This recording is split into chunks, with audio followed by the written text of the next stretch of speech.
Jordan Hinds. We doing Big Blue Spotlight. We have a special guest this week. We got all CIAA linebacker, a Bluefield State legend. His jersey definitely be retired one day. TJ Gunter. What's up, man? You good? Good, can't complain. But how you doing? I'm good, man. Appreciate you for having me on this, man. I know you're having a busy week. You know, it's game week. Like, just talk about that right quick. Yeah, What's man. the preparation looking like for this week? Man, we just trying to get the kids ready, man. We just trying to get them, acclimated to a game week. You know, the roles it goes into, two's getting ready for their games, everybody getting their mindset, preparation for their keys, scouting film from last year, just seeing what they did before and how, we can be effective off that. So just getting the kids together, ready, have a good game, good week, good season. Okay, so how you think that's going to go this week? I think it's going to go well, man. These last 2 days we had some great practices, a lot of energy was flowing around, just enthusiasm all over the field from the coaches to the players to the training staff. So it's just, you can tell it's a game where you can tell everybody locked in, ready to go. Okay. It's been a lot of talk on social media. I'm pretty sure but everybody's seen the video. Yeah. They said they're going to dominate, beat us 60-0. Yeah, man. They love. What's your thoughts on that? That's Winston, man. That's Winston. They gonna talk. They gonna talk, man. I let them talk for a subpar school and a subpar team. So I'm gonna just let them do what they do. All right. So let's just basically, just get to know you as a person, as a player. Just talk about your background, where you from, stuff like that. Like at what age you decided you wanted to play football, and really like when you wanted to pursue this as a career. Yeah, man. I'm from Detroit, Michigan, East Side. Starting football, man, since birth. Really, man. I was born into a football family. My dad coached me all the way until probably I was 12. My brother was in football when I was born, so off birth I used to go to his practices and games, watching him. I don't know it's cool to say now I started playing football legal. I played at 4 years old. You weren't supposed to start until 6, 7. So, but I was I had a good enough size. I had a good enough bone strength at my age to be able to play. So I was playing contact football and everything at 4 years old. But it was cool, man.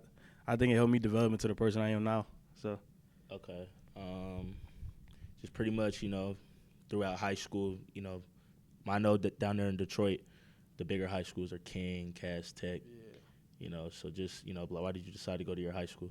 So a lot of people don't know, I lived in Texas for 3 years. My first 2 years of high school, 3 years of high school, I lived in Texas. So I played in this little, right outside of San Antonio. It's called Floresville High School. I was there for 3 years, freshman, sophomore, junior year. I was all-state twice in Texas. I be telling people all the time, they're like, yeah, I was all-state. I was like, you ain't never been all-state in 2 different states, though. Mm-hmm. So I was all-state twice in Texas, 5A. So the way they do it is 6A is your largest ones, where you had Allen and Allen High School. Everybody know about Allen High School and all that. So we were 5A. We was that next biggest division. So I was all-state. I played against some NFL guys. Jordan Winnington, I think he's at the Cowboys or something similar to that. He was at Cuero. So I had to play against some top guys. I ended up going back to Detroit. My pops asked me, did I want to go back to Detroit my senior year? I'm like, yeah, man. I want to see the family, get back with the guys I played Little League with. So I went back my senior year, went to Harper Woods High School. My brother, who I say, my brother's 7 years older than me, he went to Crockett High School. His head coach was my head coach. He had just got the job at Harper Woods High School. So he was like, man, you going to come with me? I got a bunch of guys coming with me, transfers, D1 players. I got Jordan Anderson, Keon B. Roro, Purdue, just a bunch of D1 guys and, high-caliber players that he was like, come with us. And I was like, yeah, man. So we went to Harper Woods. We was a projected, top team in the state. We had a good season. We just fell short of, getting to that state championship. But, Coach Rod Oden, he built that program up. They just won a state championship this past year. So they coming in as the reigning state champs, trying to do it back-to-back. So. Okay. So what was basically, your recruitment process throughout high school? Our recruitment process was crazy, man. At a young age, I started off, getting, recruits from Ohio State, Penn State. And then I don't know, I think my height for the position I played just fell out the ladder.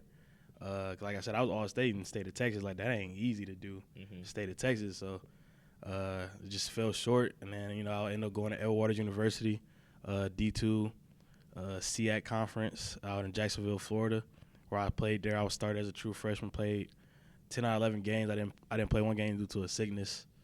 I led the team in tackles. We weren't really all conference because that was our first year in a conference, so we weren't able to get the notorieties because it was our first time back, first time in that conference. So I would have been all conference though. I feel like I would have been rookie of the year and everything because I dominated the conference. Okay.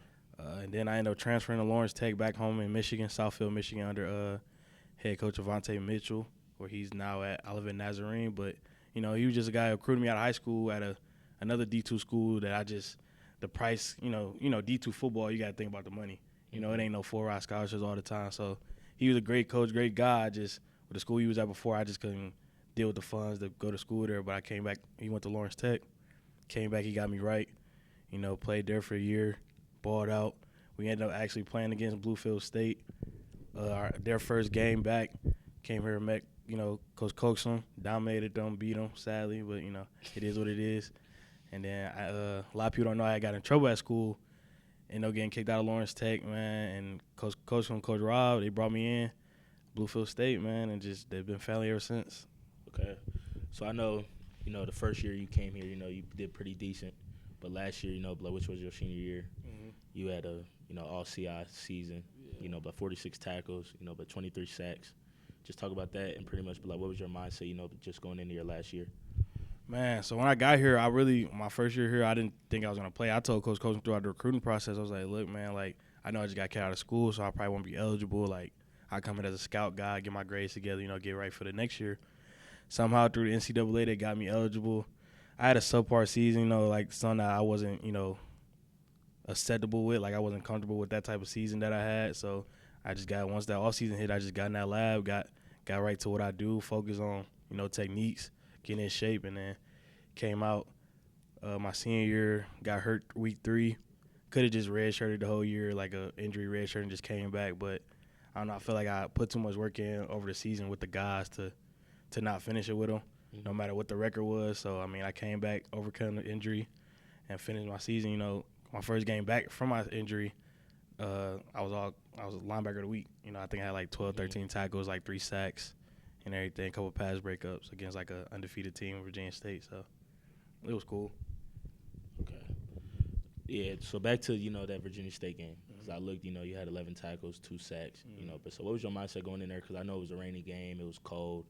So just what made you want to do that your first game back? Man, what was the motivation behind that? With me, ever since the Little League days, man, I just love away games, man, and especially away game and a homecoming game. They're just disrespect on type of disrespect. So it was they beat us the year before. I had a subpar game the year before we played against them. So I was it's that I'm coming back, first game back off injury. I said, it's that get back game. It's that get back into the groove, get back to being who you is, get back to being too live. So I studied film. I knew everything they was doing. I could tell you to play before the ball was snapped just based off how they was moving the alignment. And I said, see ball, get ball, man. Do my keys and make a play.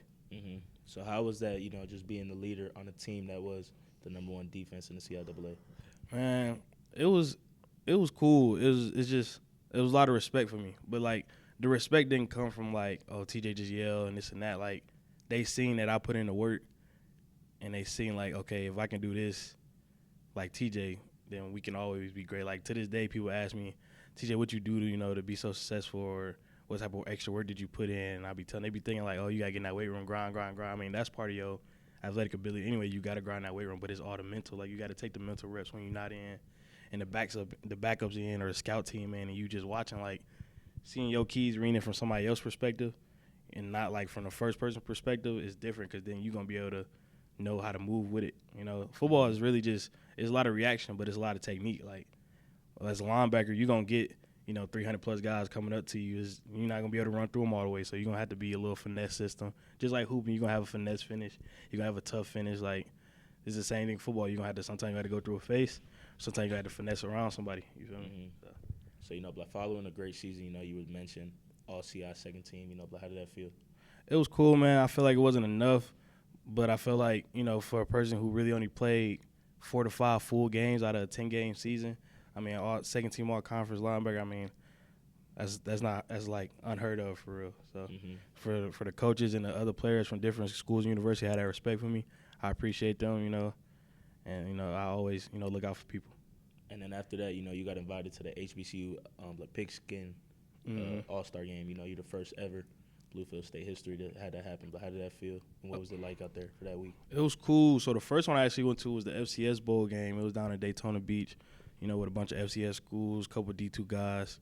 That was a cool experience as well, just meeting talking to scouts. I talked to a couple scouts, I think the Giants, Colts, Cowboys, just playing at a high level with a bunch of other high level type of guys. Practice was intense, technique wise. You got scouts watching you, listening to agents, talking, listening to them. Just learning the real draft process. The HBCU Bowl was cool as well because you met up with guys like you.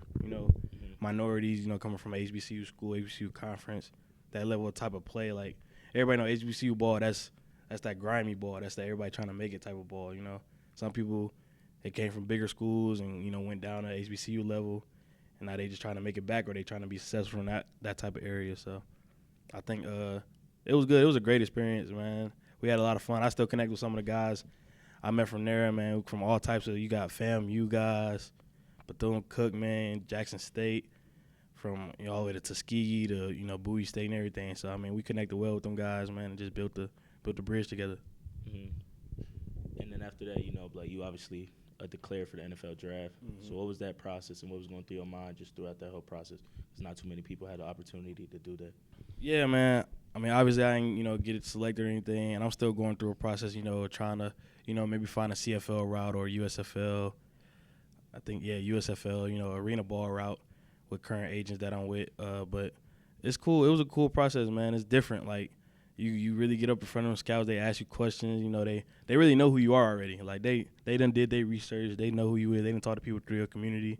They find something from high school back in the day that you did, and you was like, man, I forgot I did that, but they ain't forget. So It was a crazy process, man. It was fun, though. Like, if anybody could go through that process, I'd tell them to. I mean, it's like recruiting, but times 10. Like recruiting, they giving you scholarships. They giving you a check. Mm-hmm. So, I mean, it's different trying to get a check than get a scholarship.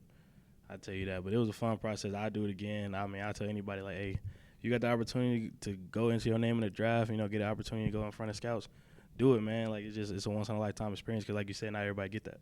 Mm-hmm. And speaking on, just opportunities, not a lot of people get the opportunity, to coach at the school that they just played at. Mm-hmm. So how is that now, now that you're coaching some of the guys that you played with last season? And do they just listen to you differently? Is it just a different level of respect now? I would say, well, first, I mean, appreciate Coach Morgan for giving me the opportunity. Definitely a great guy, great coach, great person, man. I would say it really is not a big difference because I had that respect as a player. Like guys are listening. I feel like I was a player coach at the same time. Like I could, show people, the correct way to do things. They listen to me as I was a coach when I was playing. So now it's just a little bit higher of a respect. Like they know that I know what I'm talking about, especially the guys that I play with, and they seen it in person live. So they're like, okay, I can listen to TJ. Like I seen TJ do this, do that he's telling me to do, and I seen him be successful at it. So like when people ask for tips, man, I give it to them, man. Ain't no point in just gatekeeping tips when you're trying to help people become successful. Okay, nah, that's definitely big, bro. I definitely just want to give you your flowers on that. Not too many people take that step, that route. So appreciate it. It's definitely a big deal. Everybody see the shirt right now. You got the Omega Psi Phi shirt on, so so what made you want to do that and join that great fraternity? Go back to my brother. My brother pledged in fall. I want to say fall 15. Omega Epsilon, Delta Epsilon. That's Bowling Green State and Toledo University. And then my high school coach, man, Coach Rod Odin, he the brother. I think he 04. Pledged 04 down in Michigan, in the state of Michigan. But like just growing up, from a young age, just seeing them my whole life, just the way they move, the way they act, the opportunities, the networking, man, to this day, like it's just I feel like it was just meant for me, just continue that. And then me having a little one myself, man, I just want him to grow up and see the same type of environment that I was when I was a young age. You feel me? Okay.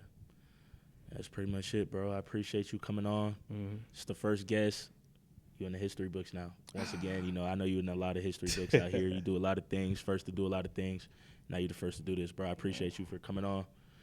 And, bro, just have a great rest of your day. And we're going to get a great win versus Winston-Salem this weekend. Yes, sir. Appreciate you for having me, my man.